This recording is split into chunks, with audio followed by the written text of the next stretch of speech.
تو ضرور تمہاں سا محمود کریم علیہ السلام جی حدیث کا فیضیاب تھیدا سی ہاں بلا تاخیر سائیں کے اتھا عرض رکھندا سے اساں کے درس حدیث ٻدھائیندا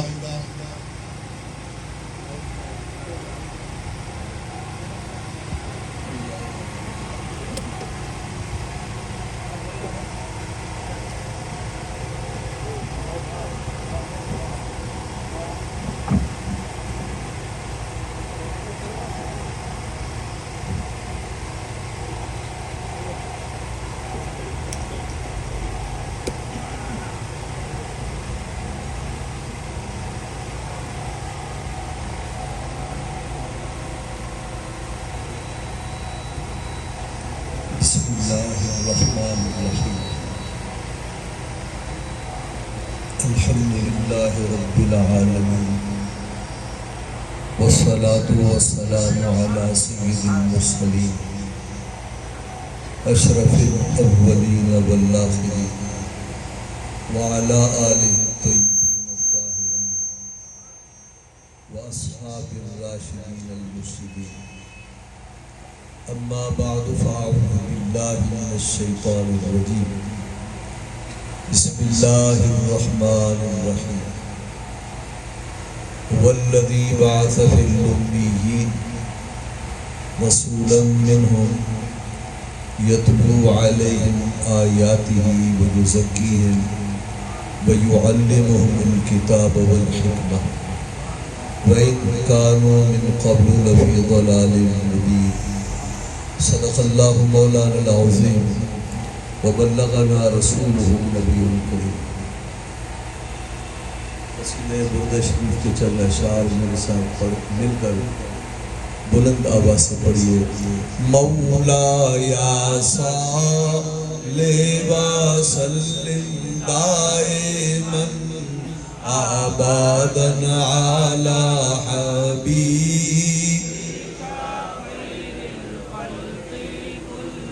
لیمی مولا یا صلی وسلم دائما ابدا علی حبیبک خیر الخلق کل فهو الذی تم معناه وصورته ثم اصطفاه حبیبا بارئ النظام یا صلی ابدا علی حبیبک هو الحبیب الذی ترجى شفاعته لكل من اللہ والمقتحم مولا یا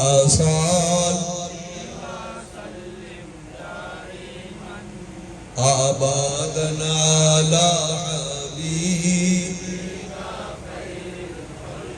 فمبلغ العلم فیہ انہ بشر وانہ خیر خلق اللہ کلہم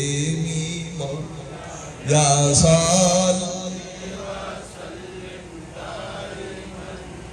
ابدا علی حبیبک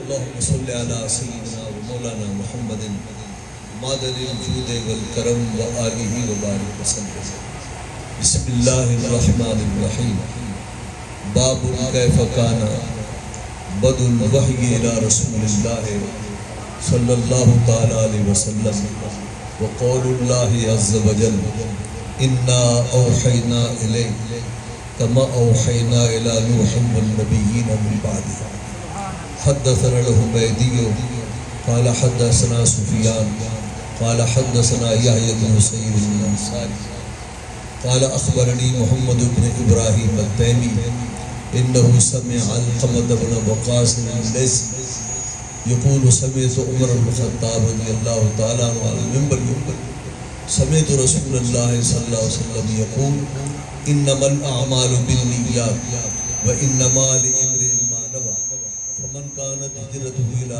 دنیا يصيبها او الى امرأة ينكحها فهجرته الى ما هاجر الیہ.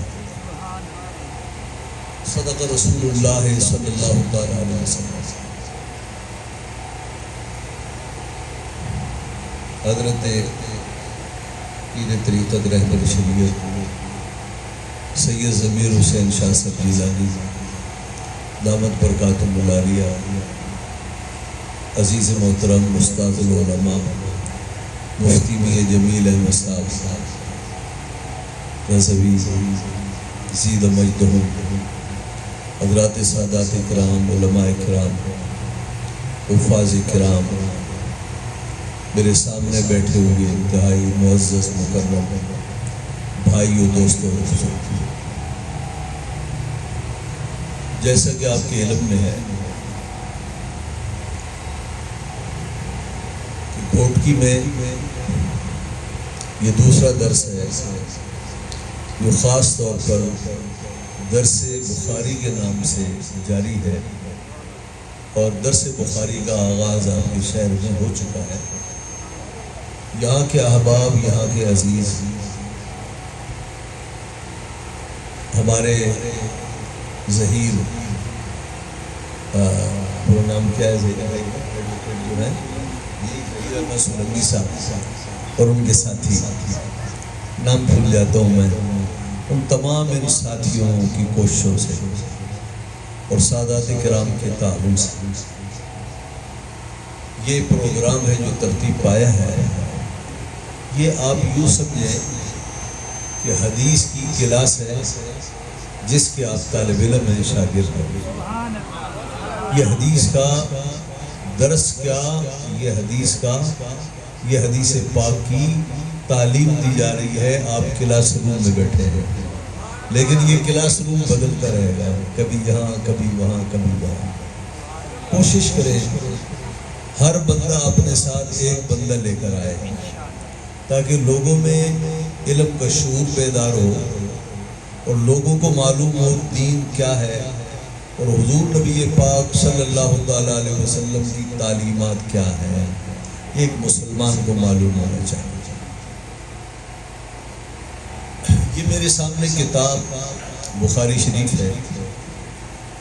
قبل اس کے لیے ہم بخاری شریف کے تعارف کی طرف آئیں، میں یہ عرض کرنا چاہوں گا، ہمارا دین جس کو ہم سب مانتے ہیں، اور قبر میں اس دین کے بارے میں سب سے پہلے سوال ہوگا، من ربوں کا، تیرا رب کون ہے، ما دینوں کا، تیرا دین کیا ہے. تو پہلا سوال من ربوں کا، اللہ کی ربوبیت کے بارے میں ہوگا، پھر دین کے بارے میں ہوگا، پھر وہ ہستی جو دین لے کر آئی ان کے بارے میں ہوگا. اور اللہ رب العزت ارشاد فرماتا ہے ان الدین عند اللہ الاسلام، اللہ کے ہاں معتبر دین اسلام ہے. یہ جو ہمارا دین ہے، اسلام ہے، اس کی دو بنیادیں ہیں. سب سے پہلی بنیاد قرآن کریم ہے اور دوسری بنیاد حدیث ہے. حدیث کو نکال دو، قرآن پاک کو نکال دو، دین نہیں بچتا. ہمارے دین کا دستور، ہمارے دین کا آئین، ہمارے دین کی تفصیلات قرآن پاک میں ہے، پھر احادیث طیبہ بھی.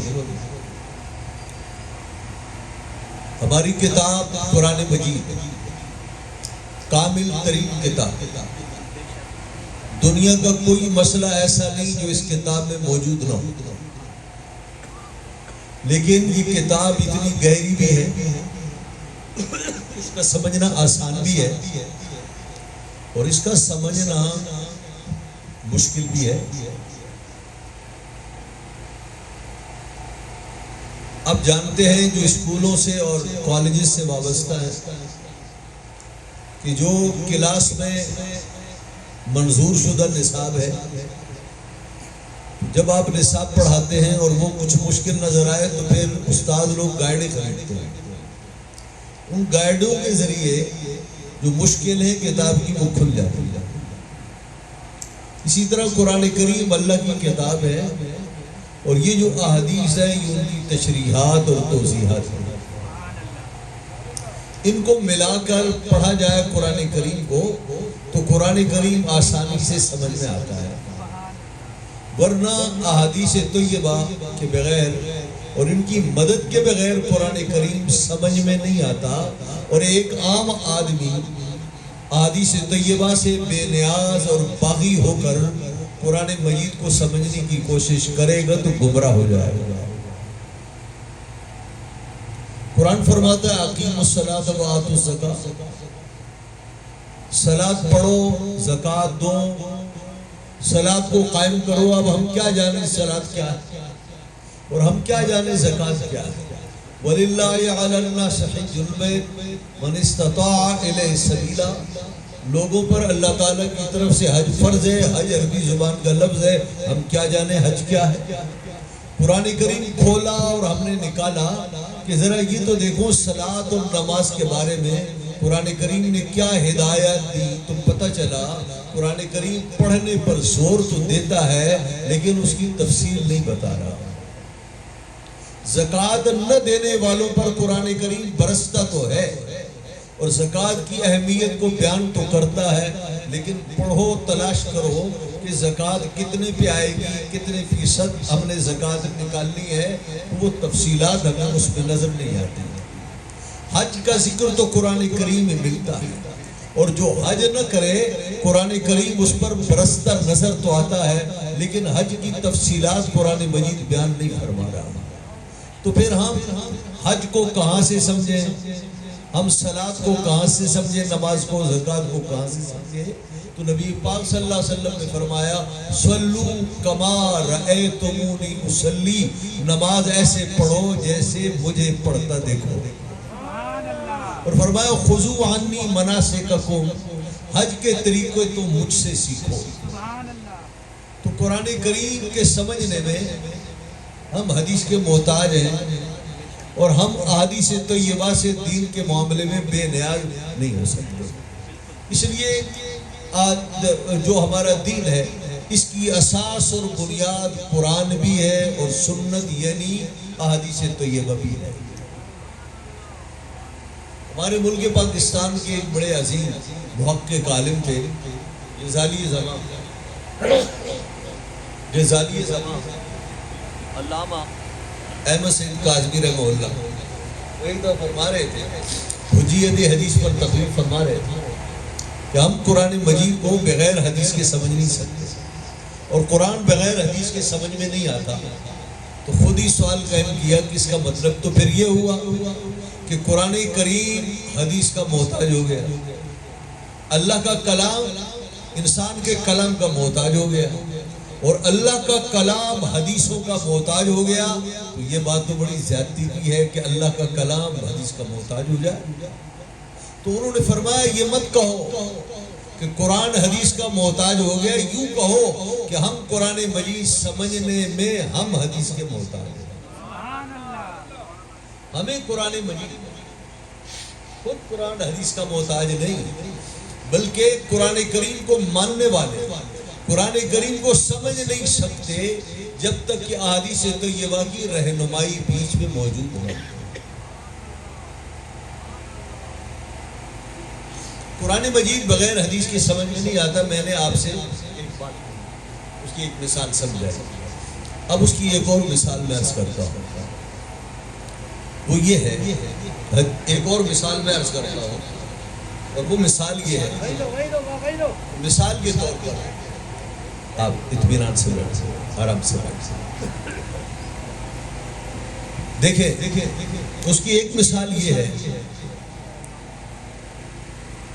قرآن مجید بغیر حدیث کے سمجھ میں نہیں آتا، اور اچھے اچھوں کو سمجھ میں نہیں آتا۔ آج کل ایک بیماری ہے ہمارے ہاں، ملک پاکستان میں، بلکہ پوری دنیا میں، کہ بھائی میں نے تفسیروں کا مطالعہ کیا ہے، اب میں اتنا بڑا عالم ہو گیا ہوں کہ میں خود اس کی تفسیر لکھ سکتا ہوں، یا مجھے عربی آتی ہے، میں عرب کا رہنے والا ہوں اور مجھے عربیت پر بڑا عبور ہے، قرآن مجید اور حدیث سمجھنا میرے لیے کیا مشکل ہے۔ توجہ ہے بدرات ہوئی، یہ ایک بیماری ہے ہمارے یہاں۔ مجھے یہ بتائیے، ہمارے اسکول میں جو سندھی پڑھائی جاتی ہے، سندھی پڑھائی جاتی ہے، سندھی کا ماہر آدمی کیا اس کورس کی کتاب کو استاد کے پاس پڑھے بغیر سمجھ سکتا ہے؟ کیا شاہ جو رسالوں بھی سندھی میں ہے یا نہیں ہے؟ کیا آپ شاہ جو رسالے کو سمجھ سکتے ہیں بغیر استاد؟ سندھی ہماری مادری زبان ہے، لیکن شاہ جو رسالوں سمجھنے کے لیے صرف سندھی آنا کافی نہیں ہے، بلکہ اور بھی کچھ چیزیں ہیں جو ضروری ہیں۔ ایسی آپ دیکھیے، سرائکی زبان کے ایک بہت بڑے شاعر ہیں خواجہ غلام فرید رحمۃ اللہ علیہ، ان کا جو کلام سرائکی میں ہے بہت زبردست ہے، ہر سرائکی خواجہ غلام فرید کا کلام نہیں سمجھ۔ حضرت مولانا روم کی مثنوی شریف ہے، ہر فارسی دان مثنوی مولانا روم کو نہیں سمجھ سکتا، تو اسی طرح سمجھ لیجئے ہر عربی دان قرآن و حدیث کو بغیر استاد کے پڑھے نہیں سمجھ سکتا۔ کیا صحابہ کرام علیہم الرضوان جن کے درمیان میں قرآن کریم نازل ہوا، بتائیے صحابہ کرام کی زبان کون سی تھی؟ عربی تھی۔ وہ پٹھان، پختون، پنجابی، اردو، سندھی تو نہیں تھے نا، وہ سب کے سب عربی دان لوگ تھے، اور ہم لوگوں سے کہیں کہیں بدر جہاں وہ عربی کے ماہر تھے، عربی ان کی زبان تھی، وہ خالص عرب لوگ تھے، وہ شعر و شاعری کو بھی سمجھتے تھے، وہ اتنے ماہر تھے کہ بیٹھے بیٹھے قصیدے آپ کو لکھ کر دے دے۔ عرب کے یہ ماہرین لوگ جن میں قرآن کریم اترا، جب تک کہ پیغمبر اسلام صلی اللہ تعالیٰ علیہ وسلم نے انہیں قرآن کریم پڑھایا اور سکھایا نہیں، عرب کے وہ لوگ بھی قرآن کریم سمجھنے سے قاصر تھے۔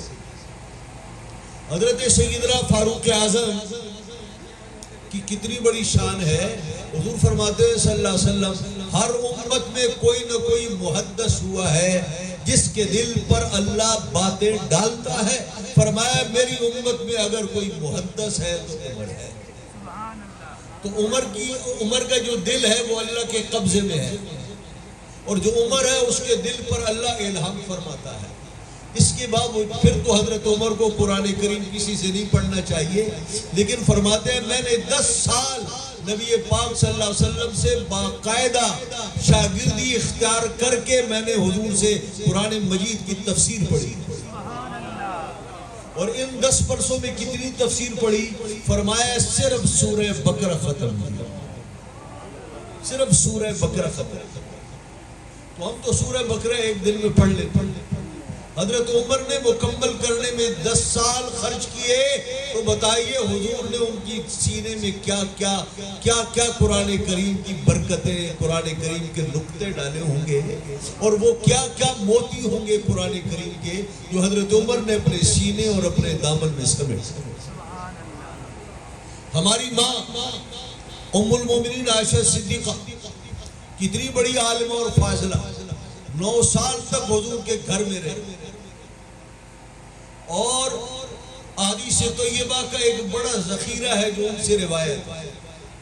اتنی بڑی محدثہ، اتنی بڑی عالمہ، اتنی ذہین اور فقیہ، قرآن کریم سمجھنے میں بعض آیات میں نبی پاک صلی اللہ علیہ وسلم رہنمائی لیتے، یا رسول اللہ یہ آیت سمجھ میں نہیں آ رہی، میں ایک مثال حضرت عائشہ ہماری ماں نے پوچھا، یا رسول اللہ قرآن کریم میں آتا ہے من یعمل سوء یجز بہ، من یعمل سوء یجز بہ، میں اس کو ذرا الگ الگ اگر پڑھوں تو زیادہ سمجھ میں آئے گا، من یعمل سوءا یجز بہ، جس کے معنی یہ ہے کہ جس آدمی نے کوئی برائی کی ہے نا اس کی سزا پائے گا، مفہوم اس کی ہے۔ جس آدمی نے کوئی غلطی کی ہے اور جس آدمی سے کوئی غلط کام ہوا ہے فرمایا اس کی وہ سزا پائے گا. ہماری ماں نے یہ آیت پڑھی تو اٹک گئی.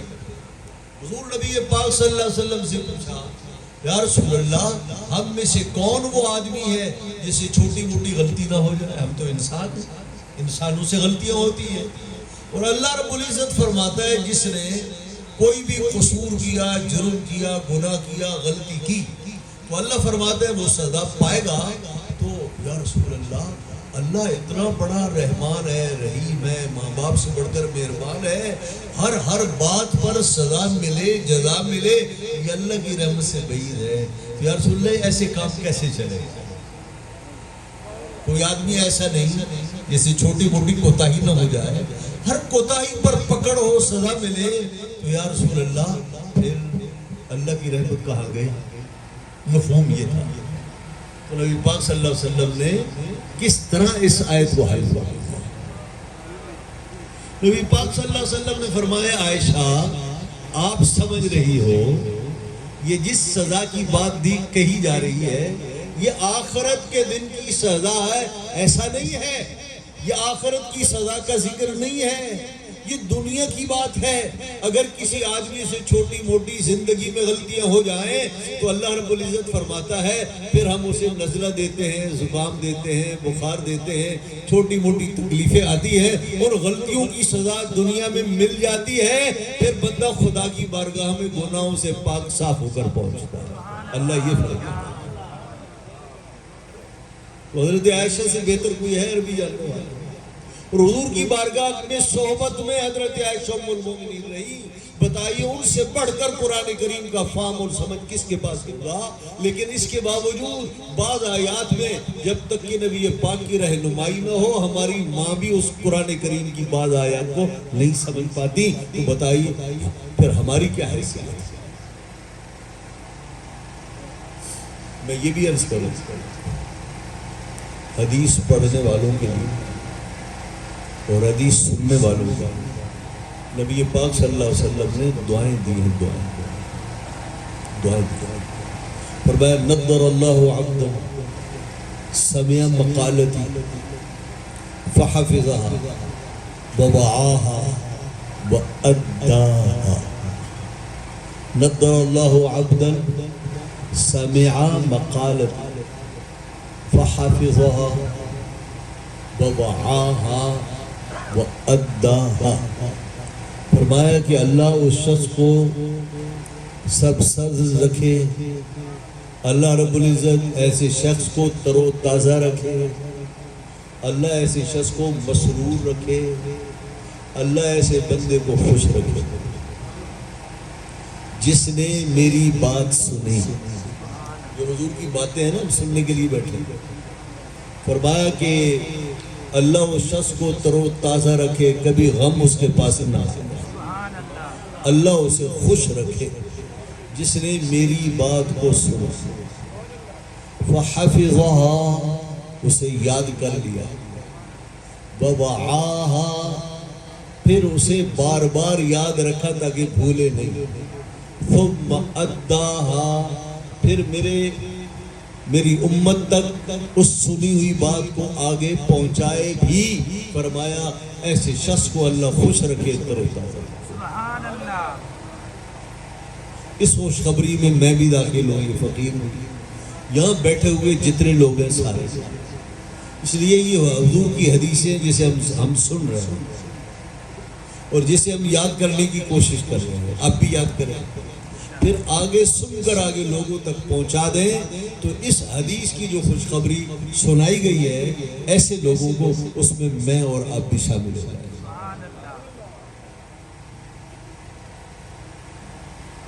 اور نبی پاک صلی اللہ علیہ وسلم نے فرمایا من یرد اللہ بی خیرا یفقہہ فی الدین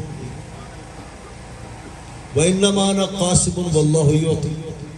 نبی پاک صلی اللہ علیہ وسلم نے ارشاد فرمایا اللہ جس شخص کے ساتھ بھلائی کا ارادہ کرتا ہے سو دین کی سمجھ عطا فرماتا ہے. اور فرمایا میں تقسیم کرنے والا ہوں، اللہ دینے والا ہے. اللہ دیتا ہے میں بانٹتا ہوں، اور اللہ جو دیتا ہے میں وہ سب کچھ بانٹتا ہوں. اور نبی پاک صلی اللہ علیہ وسلم نے فرمایا، نبی پاک صلی اللہ علیہ وسلم نے فرمایا کہ اللہ نے مجھے زمین کی خزانوں کی چابیاں عطا فرمائی، اوتیتو مفاتیح خزائن الارض، اللہ نے مجھے زمین کے خزانوں کی جتنی چابیاں تھیں نا ساری مجھے دے دی۔ اور ایک روایت میں آیا کہ اوتیتو مفاتیح خزائن السماء، اللہ نے مجھے آسمان کے خزانوں کی چابیاں عطا فرمائی۔ تو آسمان کے خزانوں کی چابیاں اللہ نے حضور کو دی، زمین کے خزانوں کی چابیاں اللہ نے حضور کو دی، تو بتائیے زمین و آسمان کے خزانوں کے علاوہ اور کیا بچا ہے؟ تو اللہ نے اپنے محبوب کو ان سب خزانوں کا مالک بنا دیا۔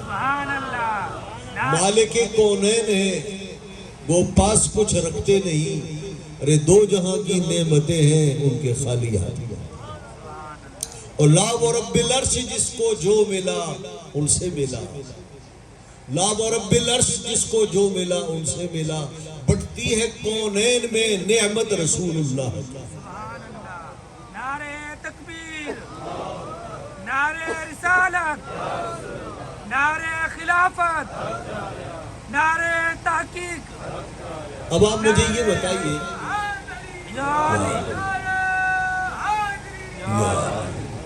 حضرات محترم یہ فرمائیے، زمین کے خزانوں کی چابیاں اللہ نے اپنے محبوب کو دی، آسمان کے خزانوں کی چابیاں اللہ نے اپنے محبوب کو دی، تو پھر بتائیے اس ہستی سے مانگنا چاہیے یا نہیں چاہیے جس کے پاس دنیا کے خزانے ہوں، زمین کے خزانے ہوں، جس کے پاس آسمانوں کے خزانے ہوں؟ بتائیے اسی سے مانگیں گے یا کسی اور بندے سے مانگیں گے؟ اسی سے مانگیں گے، اس لیے کہ اللہ نے اسے زمین و آسمان کا بادشاہ بنایا۔ حضور فرماتے ہیں کہ میرے دو وزیر ہیں زمین میں اور میرے دو وزیر ہیں آسمانوں میں۔ فرمایا زمین کے جو میرے دو وزیر ہیں وہ ابو بکر اور عمر ہیں، اور جو آسمانوں کے میرے وزیر ہیں وہ جبرائیل اور میکائیل ہیں۔ اور بتائیے وزیر کس کے ہوتے ہیں؟ جو بادشاہ ہوتا ہے۔ تو معلوم ہوا ان کی بادشاہی آسمانوں میں بھی ہے، زمینوں میں بھی ہے۔ اب میں پوچھتا ہوں آپ سے، بتائیے بادشاہ سے نہیں مانگو گے تو کس سے مانگو گے؟ ہر آدمی بادشاہ سے مانگتا ہے، اور بادشاہ بھی چھوٹا موٹا نہیں، زمینوں کا بادشاہ، آسمانوں کا بادشاہ۔ اس لیے مانگیں گے مانگے جائیں گے، منہ مانگی پائیں گے، سرکار میں نہ لا ہے نہ حاجت اگر کی ہے۔ سبحان اللہ۔ تو میں یہ عرض کر رہا تھا احادیث سے ایک سوال یہ کیا جاتا ہے کہ نبی پاک صلی اللہ علیہ وسلم کے زمانے اقدس میں تو یہ حدیث بخاری ترمذی کوئی بھی نہیں تھی، یہ کتابیں تھیں نہیں۔ حضور نبی پاک صلی اللہ علیہ وسلم کے عہد مبارک میں، زمانہ مبارک میں بخاری، مسلم، سیاستہ، حدیث کی کوئی کتاب موجود نہیں تھی۔ حدیث کہاں سے آ گئی؟ تو اس کا ایک جواب تو یہ ہے کہ اگر آپ کا یہ سوال ہے کہ حضور کے زمانے میں کوئی باقاعدہ کتاب نہیں تھی، تو نبی پاک صلی اللہ علیہ وسلم کے دور مبارک میں قرآن مجید بھی کتابی شکل میں نہیں تھا۔ سمجھ رہے ہیں آپ بات؟ قرآن مجید بھی کتابی شکل میں نہیں تھا۔ قرآن کریم کتابی شکل میں آیا نبی پاک صلی اللہ علیہ وسلم کے وصال کے بعد۔ نبی پاک صلی اللہ تعالیٰ علیہ وسلم کے جانشین امیر المومنین سیدنا ابوبکر صدیق رضی اللہ عنہ کے زمانے میں آیا، پھر حضرت عثمان غنی کے زمانے میں اس کی تدوین ہوئی۔ تو جیسے قرآن مجید بطور کتاب حضور کے زمانے میں نہیں تھا، اس کی سچائی میں کوئی شک نہیں، ایسے ہی اگر حضور کے زمانے میں یہ کتابیں نہ ہوں اور بعد میں اللہ کے وہ نیک بندے تقوی، طہارت اور اللہ کے ڈر کے ساتھ ان کتابوں کو جمع کریں تو ایک ہی بات ہے۔ قرآن کریم بھی تو بعد میں جمع ہوا، حدیث بھی بعد میں جمع ہوئی۔ اگر کوئی کہے قرآن کریم نبی پاک صلی اللہ علیہ وسلم کے زمانے میں لکھا جاتا تھا، تو میں عرض کروں گا احادیث بھی حضور کے زمانے میں لکھی جاتی ہے۔ صرف فرق یہ ہے کہ قرآن کریم نبی پاک صلی اللہ علیہ وسلم پر جو سورت آیت نازل ہوتی تھی، سید عالم صلی اللہ علیہ وسلم کسی کو بلاتے، فرماتے یہ آیات مجھ پر نازل ہوئی ہیں، یہ فلاں سورت کی آیتیں ہیں، اس کو فلاں سورت کے بعد اسے لکھ لو، یہ ہوتا تھا، حضور لکھواتے تھے۔ اور جو احادیث طیبہ تھی، نبی پاک صلی اللہ علیہ وسلم کے صحابہ کرام بہت سے تھے جو حضور سید عالم صلی اللہ علیہ وسلم سے سن کر بطور خود اپنے کے احادیث طیبہ کو لکھ لیتے تھے۔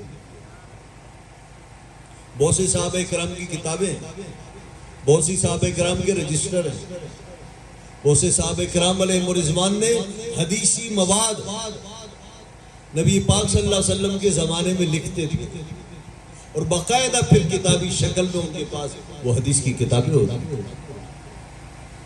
حضرت ابو ہریرہ فرماتے ہیں ہم دو ساتھی نبی پاک صلی اللہ علیہ وسلم کی باتیں بہت توجہ سے سنتے تھے، ایک ابو ہریرہ اور فرمایا میرے ساتھی عبداللہ ابن عمرو ابن عاص، فرمایا ہم دونوں حضور کی مجلس میں بیٹھتے تھے، فرمایا فرق یہ تھا میں سنتا تھا صرف، لکھتا نہیں تھا، اور حضرت عبداللہ ابن عمرو ابن عاص حضور کی ہر بات کو لکھتے تھے۔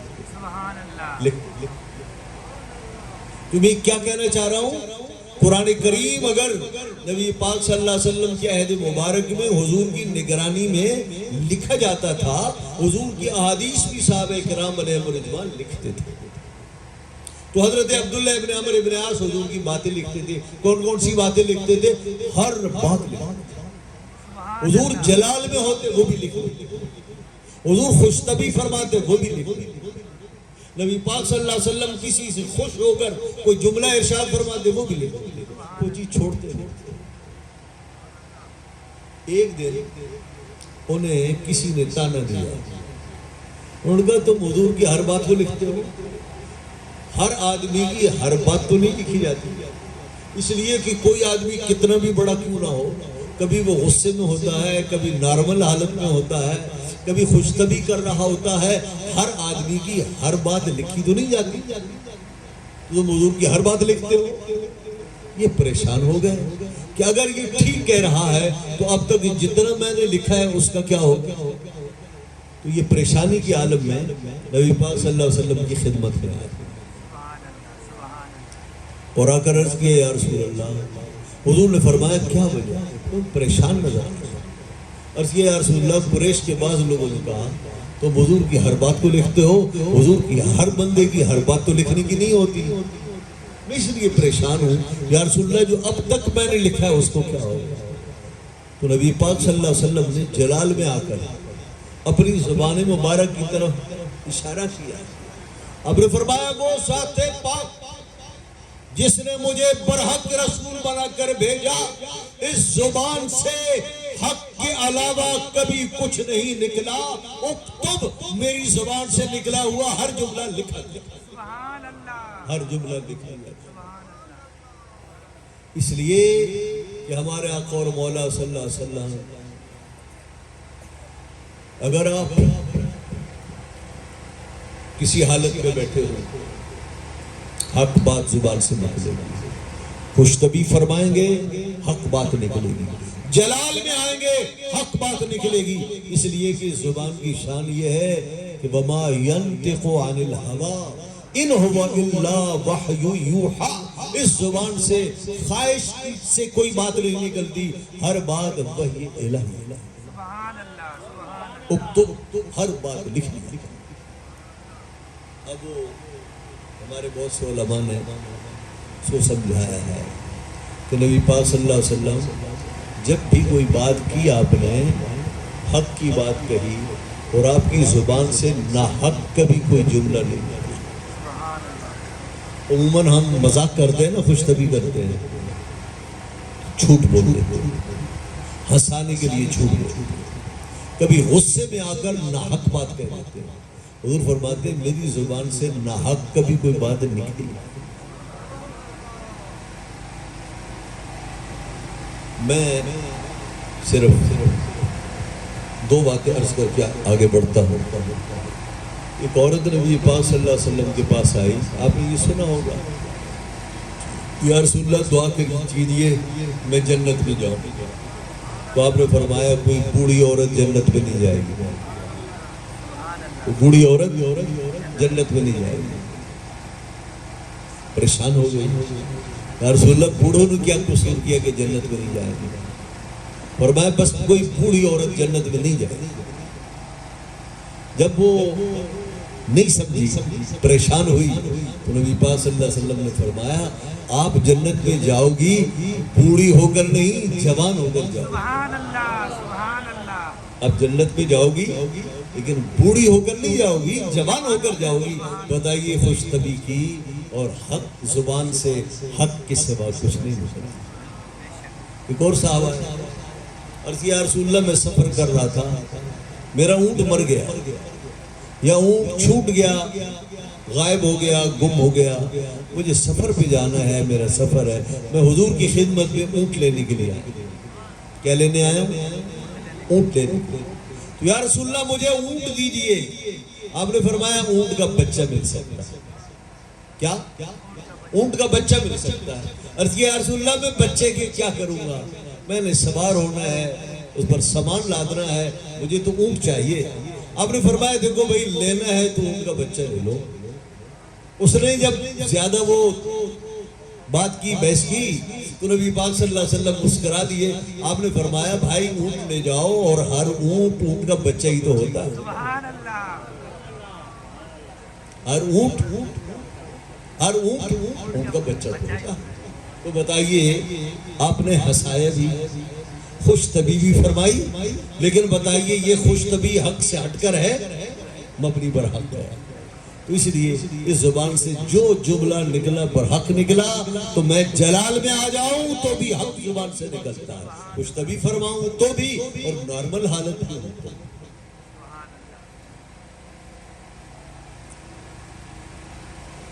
سوال پیدا ہوتا ہے، لکھنے والا، سننے والا، اچھا ابو ہریرہ رضی اللہ عنہ سنتے تھے نا، اور حدیث کی کتابوں میں سب سے زیادہ روایات حضرت ابو ہریرہ کی ملتی تھی، وہ نہیں لکھتے تھے، وہ صرف سنتے تھے. تو ٹھیک ہے یہ کتابیں بعد میں بنی ہیں، لیکن بننے سے پہلے جن لوگوں نے سنی ہے وہ بھی انسان ہے نا، تو ان سے بھی تو بھول چوک ہو جاتی ہے. ہو سکتا ہے کوئی بات حضور نے کچھ اور کہی ہو، انہوں نے اور سمجھی ہو، آج یاد رہی کل بھول جائے، یہ بھی تو ہو سکتا ہے. یہ بات سمجھ آئی گی آپ کے؟ جن صحابہ کرام نے حضور سے حدیثیں سنی، بھئی آپ بور تو نہیں ہو رہے؟ جن لوگوں نے نبی پاک صلی اللہ علیہ وسلم سے حدیثیں سنی وہ انسان تھے، اور انسان بھول سکتا ہے نا، تو پھر حدیثوں میں گڑبڑ ہو سکتی ہے نا جو ہم تک پہنچی ہے. تو بہت سیدھا سے جواب ہے. یہ بتائیے جس قوم نے حضور سے حدیثیں سنی، اسی قوم نے حضور سے قرآن بھی سنا یا نہیں سنا؟ تو جیسے ان کے قرآن سننے پر اعتماد ہے، حدیثیں سننے پر بھی ایسا ہی ہے.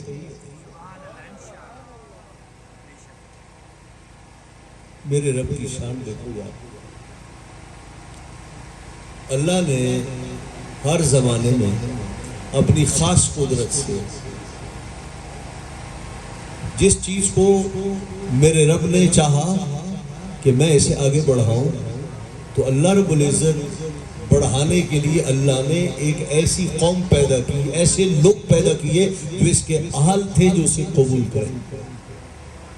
قرآن کریم جن لوگوں میں نازل ہوا وہ بے پڑھے لکھے لوگ تھے، وہ لکھنا پڑھنا نہیں جانتے تھے ماں سوائے چند لوگوں کے، لیکن انہوں نے قرآن کریم کو جو سنا تھے تو وہ بے پڑھے لکھے، لیکن حافظہ اللہ نے ایسا بنایا تھا کہ کمپیوٹر ان کے حافظے کا مقابلہ نہیں کر سکتا.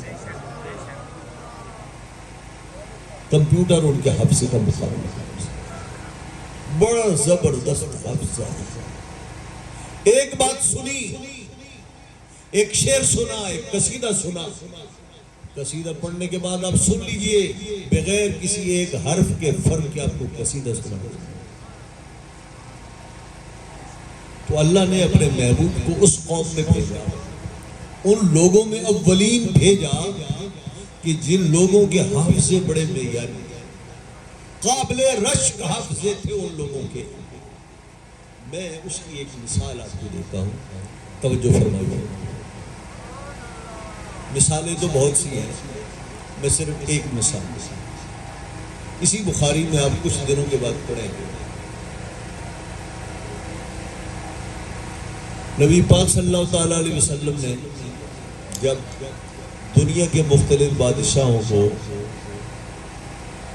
دعوت اسلام کے خطوط بھیجے اور اس وقت کی 2 سپر پاوروں کو خط بھیج کر انہیں ہلا کر رکھ دیا, میرے نبی حضور نے خطوط بھیجے, آؤ اسلام کو قبول کرو, سلامتی پاؤ دنیا اور آخرت, قبول کرو اسلام. معمولی کام نہیں تھا. تو یہ خط جا کسرا کے پاس گیا, قیصر روم شاہ روم کے پاس بھی گیا, اور اس وقت شاہ روم کا جو نام تھا وہ ہرقل کا. ہرقل ہم اس کو پڑھتے ہیں, ہرقل کے پاس بھی آپ نے تھا. ان دنوں اتفاق سے ہرقل بیت المقدس میں آیا ہوا, جہاں مسجد اقصی ہے وہاں آیا. دہیا کلبی رضی اللہ عنہ یہ خط لے کر حضور کا تو شام میں گئے, اور وہاں شام کے حاکم نے دہیا کلبی کو خط لے کر بھیجا بیت المقدس کے شاہ روم آیا ہوا, کسرا آیا ہوا, قیصر روم آیا ہوا, آپ لے کر گئے. لمبی حدیث بعد میں آئے گی, میں خلاصہ ذکر کروں گا. جناب ابو سفیان رضی اللہ عنہ جو اس وقت مسلمان نہیں ہوئے اور قریش کے سب سے چیف سردار تھے ابو جہل کے بعد, یہ حضرت امیر معاویہ کے والد ہیں, ہماری ماں ام حبیبہ کے والد ہیں. تو ابو سفیان ان دنوں اسلام کے سب سے بڑے دشمن تھے, اس وقت مسلمان نہیں ہوئے اور قریش کے سردار تھے, چیف سردار تھے. یہ قافلے کے لیے تجارتی قافلہ لے کر یہ وہاں آئے ہوئے تھے بیت المقدس. حضور کا خط بھی پہنچا بیت المقدس.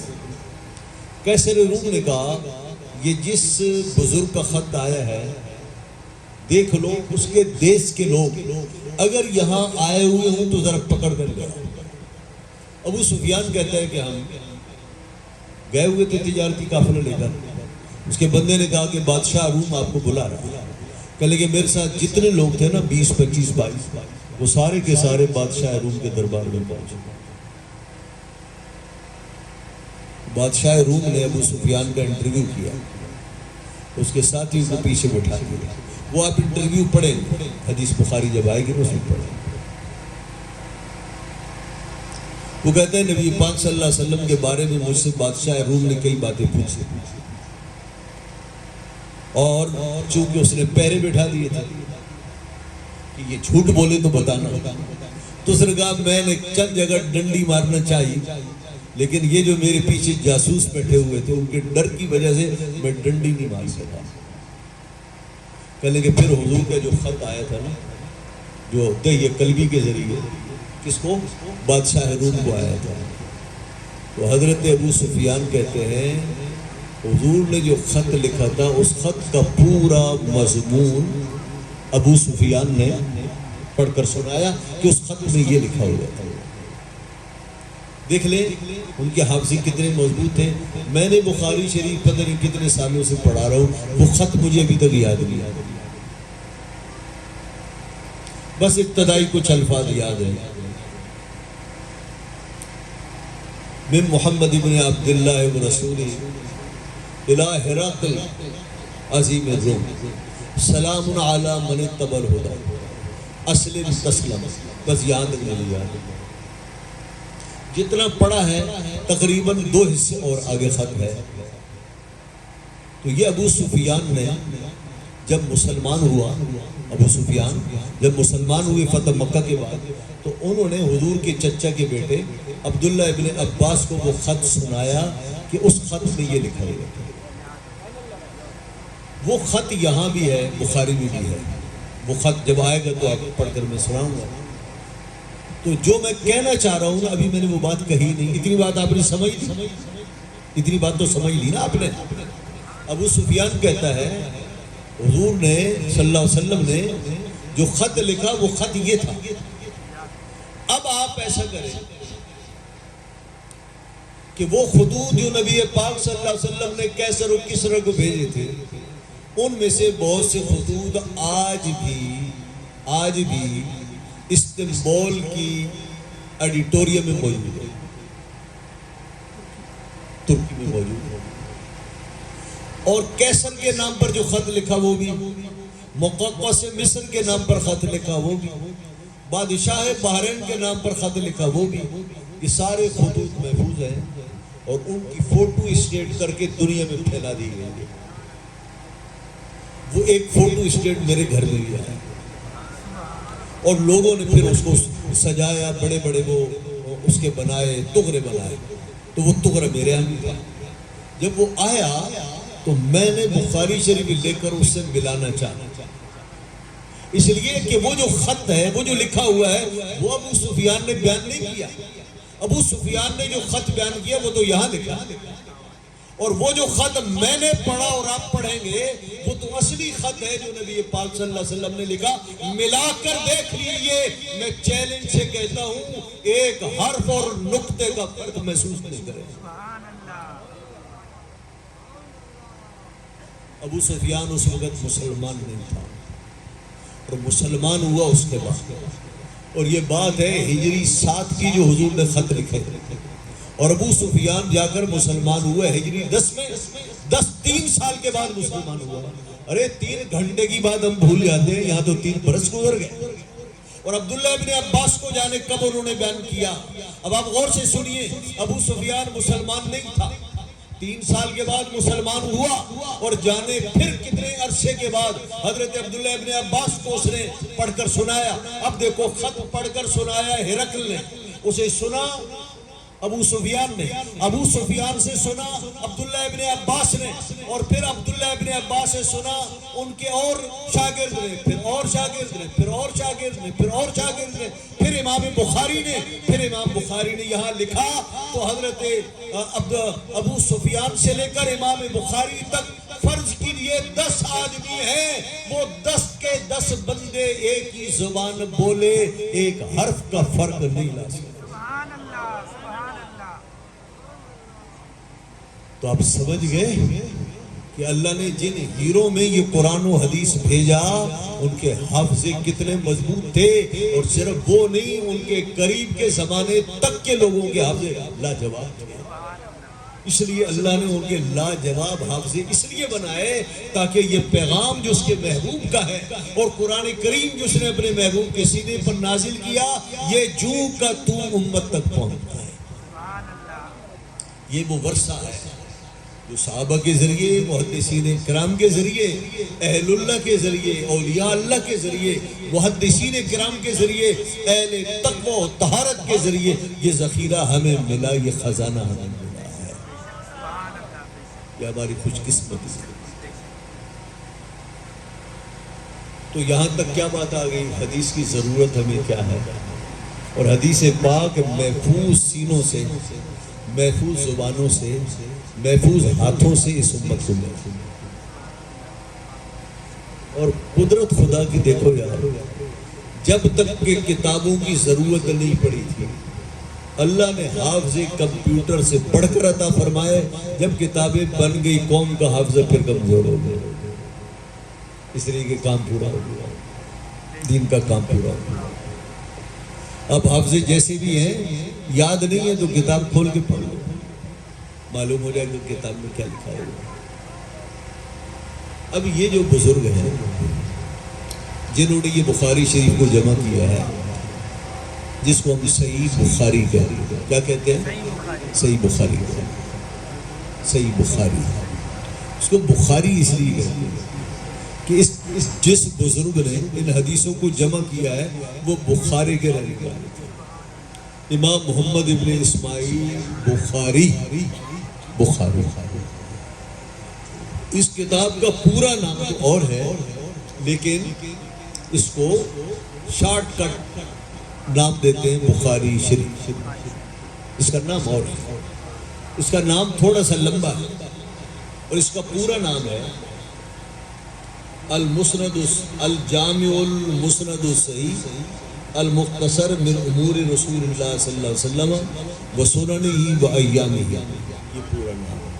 اور یہ پورا نام استاد حدیث بخاری پڑھانے والے کو بھی پوری طرح یاد نہیں رہتا، بس دنیا میں مشہور ہے بخاری شریف، یہ بخاری شریف کے نام سے مشہور ہے، اصل پورا نام ہم نے آپ کو پڑھ کر سنایا۔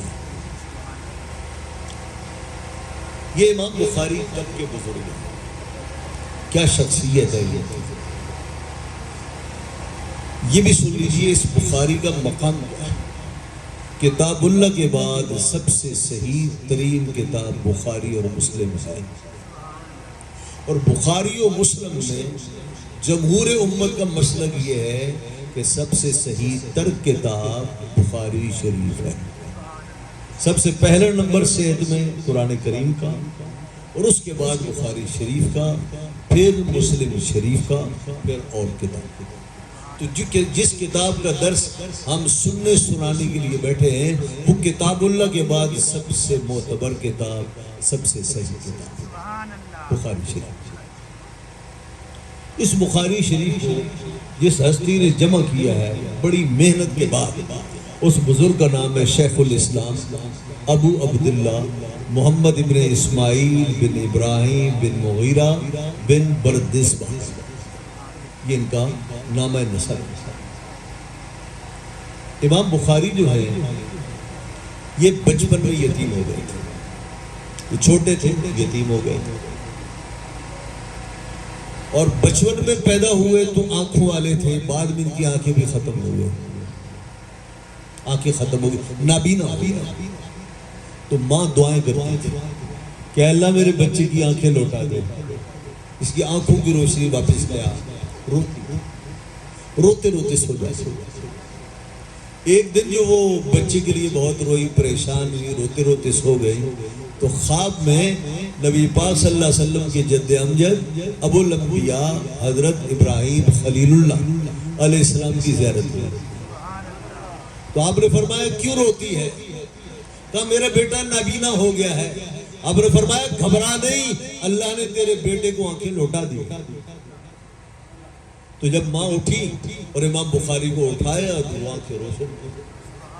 امام بخاری فرماتے ہیں حضرت ابراہیم علیہ السلام کی دعا سے اللہ نے میری آنکھوں کو اتنا قوی نور بخشا کہ میں چاند کی روشنی میں لکھتا تھا، پڑھتا تھا۔ یہ امام بخاری۔ حضرت امام بخاری جمعے کے دن پیدا ہوئے، جمعے کی نماز کے بعد، اور 10 شوال کی 10 تاریخ، اور سن تھا 194، سن 194، یعنی دوسری صدی کی یہ بزرگ ہیں۔ دوسری صدی میں پیدا ہوئے، تیسری صدی میں فوت ہوئے، اور تیسری صدی میں یہ بخاری شریف کی پیدا ہوئے جمعے کو، اور وفات ہوئی ہفتے کو وفات ہوئی، نماز عشاء کے قریب، اور اگلے دن عید الفطر کی، عید الفطر کو، اور عید کے دن پھر دفن ہوئے زور کے بعد، اور یہ ہجری سی 256، اور عمر مبارک کی صرف 62 سال، 60 اور 2 62 سال عمر مبارک، اور 62 سال بھی پوری نہیں۔ بہت بڑا جنازہ ہوا، جب قبر میں ڈالا گیا تو آپ کی قبر خوشبو سے مہک اٹھی۔ لوگ زیارت کے لیے آتے تھے، اور قبر سے خوشبو ایسی آتی تھی جیسے کسی نے کستوری ڈال دی، اور لوگ تبرک کے لیے، برکت کے لیے آپ کی قبر کی مٹی اٹھا کے لے جاتے تھے۔ خطرہ پیدا ہو گیا کہ ایسا نہ ہو کہ امام بخاری کی قبر کھل نہ جائے۔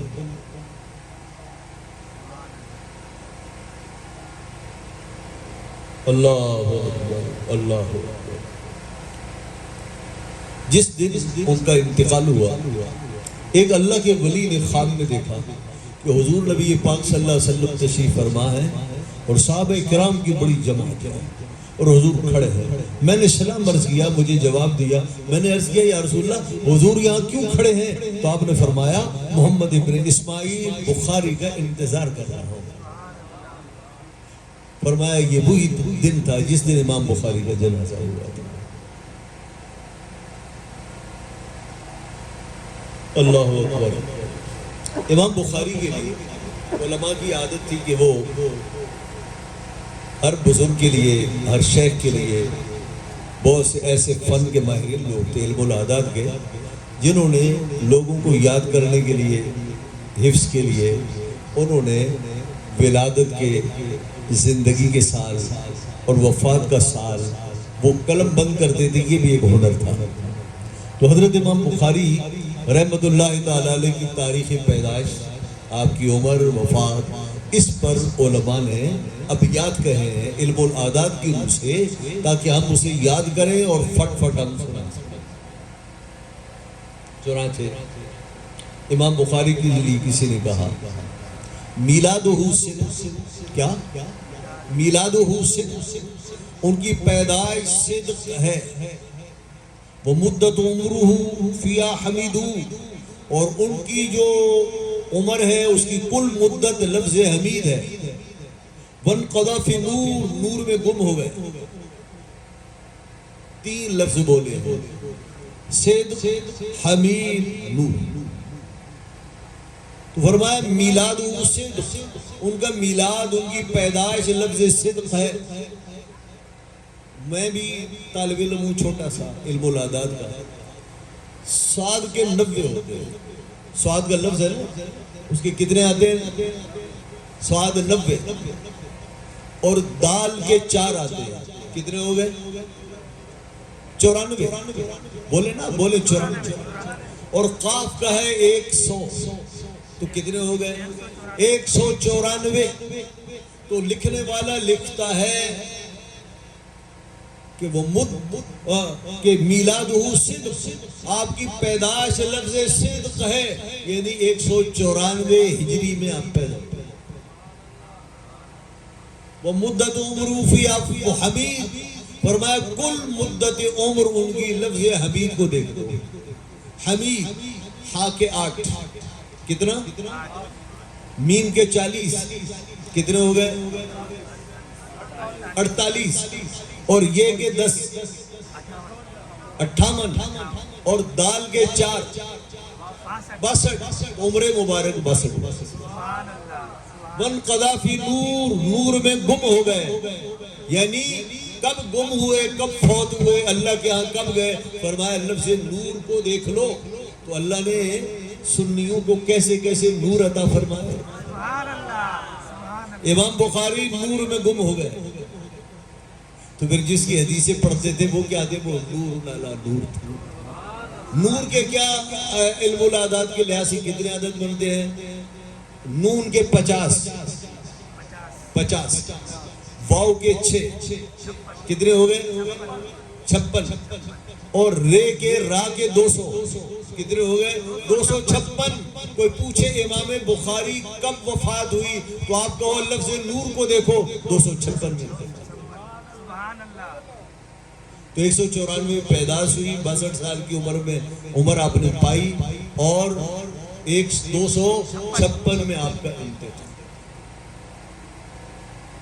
یہ حضرت امام محمد ابن اسماعیل بخاری اتنے بڑے بزرگ تھے, جس مسلم کا میں نے نام لیا ہے. ان کے بعد مسلم شریف کا درجہ آتا ہے. معلوم ہے مسلم شریف جس بزرگ نے لکھی ہے وہ امام بخاری کا شاگرد ہے, اور امام بخاری سے اتنی عقیدت تھی, وہ آتے تھے تو کہتے تھے مجھے اپنے پاؤں چھونے دیں. حضرت امام بخاری کے پاؤں چھونے, اتنا بڑا آدمی تھا حضرت امام بخاری. آج میں چاہتا ہوں کہ یہ معاملات ذرا مکمل ہو جائے. حضرت امام بخاری نے جب یہ کتاب لکھی تو معلوم ہے کتنے پیار اور عقیدت سے لکھی. امام بخاری فرماتے ہیں میں نے جب حدیث درج کی نا بخاری میں, تو فرمایا کہ میں غسل کرتا تھا, میں 2 رکعت نماز پڑھتا تھا, نفل پڑھ کر پھر میں اس حدیث کو درج کرتا. سبحان اللہ. یہاں تک کہ حدیثوں کے جو عنوان میں نے قائم کیے ہیں، فرمایا ان عنوانوں کے لیے بھی میں غسل کرتا تھا، میں 2 رکعہ نفل پڑھتا تھا، پھر میں باپ کا نام تجویز کرتا تھا۔ اب مجھے یہ بتائیے، کسی صحابی نے حدیث بیان کرنے سے پہلے فرمایا ہو میں غسل بھی کر لوں اور میں 2 رکعت نفل پڑھ لوں؟ کسی صحابی سے ثابت نہیں، نبی پاک صلی اللہ علیہ وسلم کے عمل سے بھی ثابت نہیں ہے۔ یہ امام بخاری کا یہ عمل ہے تو پھر امام بخاری کو بدعتی کہو نا، بدعتی کہو، یہ تو بدعت ہے نا۔ کسی صحابی نے حدیث بیان کرنے سے پہلے یہ انتظام نہیں کیا کہ میں غسل بھی کروں، 2 رکعت نفل پڑھوں، اور جس ہستی نے وہ حدیثیں بیان کی ہیں ان سے بھی یہ ثابت نہیں، امام بخاری سے ثابت ہے۔ تو اگر حضور کے نے جو چیز نہ کی ہو، صحابہ کرام نے نہ کی ہو، وہ بدعت ہو، تو پھر بتاؤ امام بخاری پر کیا فتویٰ لگاؤ گے؟ تو امام بخاری پر تو فتویٰ نہیں لگاتے نا، پھر سنیوں کو بھی فتوے سے معاف کر دو۔ ہاں، تو حضرت امام بخاری رحمت اللہ تعالیٰ علیہ نے بخاری شریف معلوم ہے کتنے عرصے میں لکھی؟ 16 سال لگ گئے، 16 سال میں آپ نے یہ کتاب مکمل فرمائی۔ امام بخاری خود فرماتے ہیں یہ مت سمجھو میرے پاس حدیثیں صرف اتنی تھی جو میں نے لکھ دی، فرمایا مجھے لاکھوں حدیثیں یاد ہیں، ان میں سے میں نے چند ہزار کا انتخاب کیا۔ اور اس بخاری میں کل کتنی حدیثیں ہیں؟ 7275۔ کتنی؟ 7275۔ چونکہ بخاری شریف میں ایک ہی حدیث 6 جگہ 10 جگہ پر موجود ہے، ان مقررات کو نکالو تو بخاری شریف کی کل حدیثیں 4000 ہے۔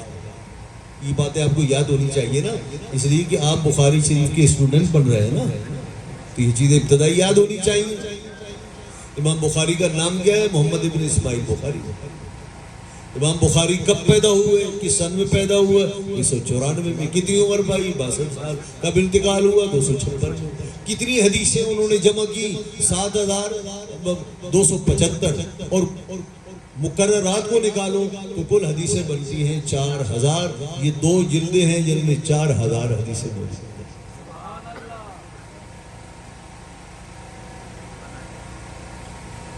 حضرت امام بخاری نے کتنے ماہر تھے، آپ نے یہ تو سنا کہ ابو سفیان کا حفظہ کیسا تھا، عبداللہ ابن عباس کا حفظہ کیسا تھا۔ جس ہستی نے یہ اتنی بڑی کتاب لکھی ہے، میں بتاؤں ان کا حفظہ کیسا تھا، ان کا حفظہ کیسا تھا۔ یہ اللہ کا بہت بڑا عطیہ۔ امام بخاری نبی پاک صلی اللہ علیہ وسلم کی برکات میں سے ایک برکت تھی۔ یہ اللہ رب العزت کی طرف سے امت کے لیے ایک تحفہ ہے امام بخاری، اور ان کی کتاب صحیح بخاری۔ معلوم ہے اس ہستی کا حافظہ کیسا تھا؟ ان کے حافظے کا عالم یہ ہے کہ امام بخاری نے تقریباً 1000 استاذوں سے پڑھا۔ کتنے؟ اور 90,000 کے قریب شاگرد دنیا میں چھوڑ کر گیا ہے۔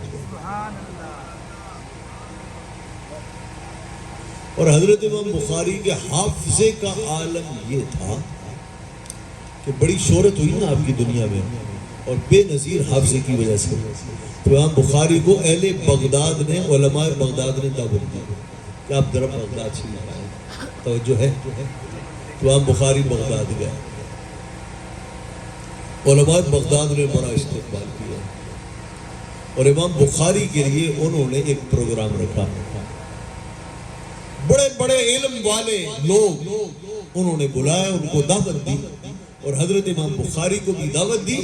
حضرت امام بخاری کو پتہ ہی نہیں کہ ان کے ساتھ کیا ہونے والا ہے۔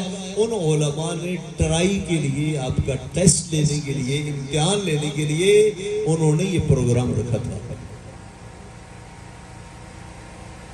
اور 10 عالموں کو تیار کیا۔ کتنے کو؟ 10 علماء کو تیار، اور 10 علماء سے یہ کہا کہ آپ 10 نے 10 حدیثیں سنانی ہیں، 10 آپ نے سنانی ہے، 10 آپ نے، 10 آپ نے، 10 آپ نے، 10 آپ کو یاد ہے کہ میں نے حدیث پڑھی آپ کو حدثنا الحمیدی حدثنا فلان فلان فلان فلان. حدیثوں کی جان یہ الفاظ ہوتا ہے، اس کو کہتے ہیں سند. یعنی حدیث کو نبی پاک صلی اللہ علیہ وسلم سے لے کر امام بخاری تک جن صحابہ نے، تابعین نے، تبع تابعین نے، ان کے شاگردوں نے امام بخاری تک جو بیان کیا ہے، ان افراد کے مجموعے کو سند ہے. اور حدیث بغیر سند کے معتبر نہیں ہوتی. ٹھیک ہے؟ تو اب آپ کو کہا آپ یہ 10 حدیثیں پڑھیں، حدیثیں وہ یوں بھائی، لیکن اس کی سند اس کے ساتھ لگا دو، اور اس کی اس کے ساتھ لگا دو، اس کی اس کے ساتھ لگا دو. سمجھ میں آ رہی ہے بات؟ تو آپ 10 حدیثیں پڑھیں گے اور ہر حدیث کے ساتھ سند وہ لگاؤ جو اس کی اصلی سند نہیں ہے. کسی حدیث کی سند اس کے ساتھ ملا دو، اس حدیث کے ساتھ کسی اور کی ملا دو، پھر اس کے ساتھ اور ملا دو. یہ جو سندیں تھی یہ جعلی تھی، حدیثیں جعلی نہیں تھی. حدیثوں کا متن وہی تھا لیکن جو سند تھی وہ جعلی. تو کتنے لوگ تھے اور ہر ایک کو کتنی حدیثیں دی؟ 10. ایک عالم کھڑا ہو، امام بخاری آئے، کہنے لگے حضور میں ایک حدیث پڑھتا ہوں اور آپ ذرا بتائیے آپ اس حدیث کو جانتے ہیں؟ اور میں پڑھو. اور انہوں نے حدیث پڑھی، ایک سند لگائی اور آگے نبی پاک صلی اللہ علیہ وسلم کی حدیث پڑھی. تو انہوں نے پوچھا هل تعرف هذا؟ آپ اس حدیث کو جانتے ہو؟ فرمایا نہیں. وہ جو متن تھا نا اس کو تو امام بخاری جانتے تھے نا، لیکن حدیث جو کہلائے گی وہ سند اور متن مل کر کہلائے گی. آپ اس حدیث کو جانتے ہو؟ فرمایا نہیں. اس نے کہا میں ایک اور حدیث پڑھتا، وہ جعلی سند کے بعد وہ بھی حدیث پڑھی. کہا آپ اس کو جانتے ہیں؟ فرمایا نہیں. 10 حدیثیں پڑھی، ہر ایک کے جواب میں امام بخاری نے نہ کہا میں نہیں جانتا. اب اہل علم تو اندر ہی اندر سے حیران تھے، جو پبلک تھی وہ بھی حیران تھی. وہ کہہ رہی تھی اتنا بڑا امام اور حدیثیں 10 پوچھی ہیں ایک بھی نہیں آئی، یہ کیسا امام ہے؟ لوگ مایوس سے ہونے لگے. دوسرے سے کہا، دوسرے نے کہا جی میں پڑھتا ہوں 10 حدیث سے، آپ ذرا بتائیے گا. انہوں نے کہا جی اس حدیث کو آپ جانتے ہیں؟ فرمایا نہیں. 10 پڑھی، فرمایا میں ایک کو بھی نہیں جانتا. یہاں تک کہ 10 لوگوں نے 10 حدیثیں پڑھی تو کل کتنی حدیثیں ہو گئی؟ 100 حدیثیں امام بخاری سے پوچھی گئی. امام بخاری نے ہر حدیث کے جواب میں کہا لا عارف، میں نہیں جانتا. اب علماء اندر ہی اندر سے جان رہے تھے یہ کیا بلا ہے. اور جو عامت الناس تھے وہ کہہ رہے تھے سنا کیا ہے اور دیکھا کیا ہے. سنتے کچھ اور تھے، دیکھا کچھ اور. دور کے ڈھول سہانے. اب امام بخاری کی باری ہے. امام بخاری کھڑے. اب امام بخاری کا خدا داد قوت حافظ. آپ نے فرمایا آپ نے پہلی حدیث اس طرح پڑھی ہے، یہ حدیث اس طرح نہیں، اس کی سند اس طرح سے ہے. سبحان اللہ، سبحان اللہ. آپ نے دوسری حدیث یوں پڑھی، وہ یوں نہیں، وہ اس سند کے ساتھ مروی ہے. آپ نے تیسری حدیث اس سند کے ساتھ پڑھی، نہیں، اس متن اور اس حدیث کی سند تو یہ ہے. 100 سندیں جعلی پڑھ دی، 100 سندیں صحیح پڑھ دی. لوگوں نے کہا کمال یہ نہیں کہ امام بخاری نے اصلی سندیں سنا دی اس لیے کہ وہ تو حافظ الحدیث تھے. کمال یہ ہے جو جعلی سند تھی جس ترتیب سے پڑھی تھی امام بخاری کو اسی ترتیب سے یاد تھی. سبحان اللہ. بتائیے جن کے حافظے ایسے ہیں، جو اپنے نبی محترم صلی اللہ علیہ وسلم کیا معجزہ کہلانے کے لائق ہوں، تو پھر بتائیے ان کے ذریعے سے جو یہ حدیثیں پہنچی ہیں مسلمان کو اطمینان ہونا چاہیے یا نہیں؟ یہ وہ ہستیاں ہیں جنہوں نے دنیا کی خاکیں چھانی، اور اس لیے چھانی کہ حضور کی صحیح حدیثوں کو غلط حدیثوں جو جدا کر کے ایک نکھرا ہوا ستھرا ذخیرہ نبی پاک صلی اللہ علیہ وسلم کی حدیث کا اور آپ کی فرمودات و ارشادات اور آپ کے اقوال و افعال کا آپ کی امت تک پہنچایا جائے. یہ احسانات ہے ان محدثین کا امت مسلمہ پر، ہماری گردنوں پر ان کا بڑا احسان. تو حضرات محترم، جس بخاری شریف کو ہم پڑھنے جا رہے ہیں اور آپ سننے جا رہے ہیں، اس کی شان یہ ہے. تو آج اتنا کافی ہے. ہم نے حدیث سے پہلے جو چیزیں بہت زیادہ ضروری تھی، اہم چیزیں تھی، وہ ہم نے آج آپ کو سمجھائیں، تاکہ جب آپ حدیث پڑھیں تو آپ کے ذہن میں کسی قسم کا کوئی شک اور شبہ نہ ہو. تو اللہ رب العزت ان علماء، ان محدثین کی قبروں کو اپنے نور رحمت سے بھر دے، اور انہوں نے جو امت پر احسان کیا اللہ اس کا انہیں بہترین بدلہ عطا فرمائے. اور شاہ صاحب نے اور اس سے پہلے جن جن حضرات نے محفلیں کی، درس بخاری کی، اور جو آئندہ کریں گے، اللہ رب العزت ان کے گھروں کو اپنی رحمت کے نور سے چمکا دے. والسلام علیکم ورحمۃ اللہ وبرکاتہ.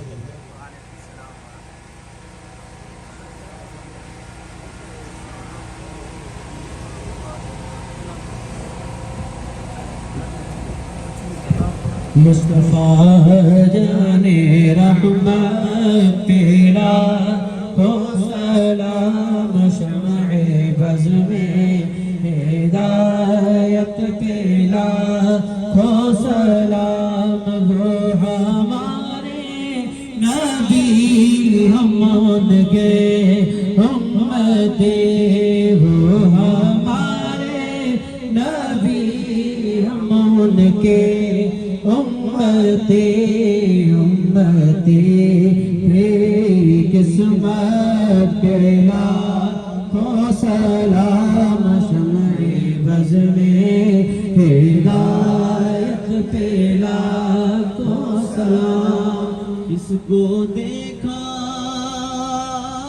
یہ موسیٰ سے پوچھے کوئی، اس کو دیکھا یہ موسیٰ سے پوچھے کوئی، آنکھ والوں کی عنایت پیلا ہو سلام، آنکھ والوں کی عنایت پیلا ہو سلام. سے اعظم امام تقابل قدرت پیلا کو سلام، شمع بز میں ہدایت پیلا. یا الہی واسطہ آل رسول جی سلام ہو قبول. الصلاۃ والسلام علیک یا رسول اللہ.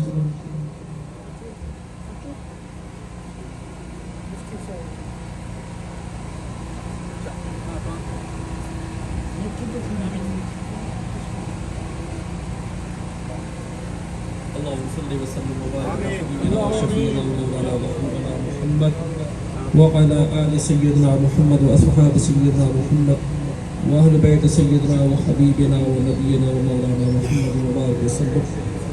یا الہی یا الرحمن الرحیم، تجھی رضا حاصل کرنے جی نیت سے سونے حضور صلی اللہ تعالی علیہ وآلہ وسلم یہ فرمان حدیث مبارکہ بخاری شریف کی کتاب مجا درس بخاری فرمان رسول صلی اللہ علیہ وآلہ وسلم کے سمجھن جی خواہش تمنا رکھندے درس بخاری جے ہن محفل، ہن پروگرام، ہن بابرکت درس قرآن، درس حدیث کی صورت میں جو سبق سکھایو ویو ہے خالق کائنات ان سبق کے پڑھن، ان سبق کے بدھن پنجی بارگاہ میں قبول فرما. آمین. یا الہی حضور علیہ الصلوۃ والسلام جے عشق محبت کی دولت اساں کی عطا فرما. آمین. حضور جے فرمان کے سمجھی کرے پنجی زندگی حضور کی سنت کے مطابق، حضور طریقے کے مطابق عشق محبت کی مہدیت کی صورت میں زندگی گزارن نصیب فرما. یا الہی یا ارحم الراحمین، اسا تمام حاضرین تے پنجو فضل کرم فرما. الہی اساما جن جا والدین فوت تھی چکا آہن، تمام مرحومین مغفورین کی بخشش میں مغفرت فرما.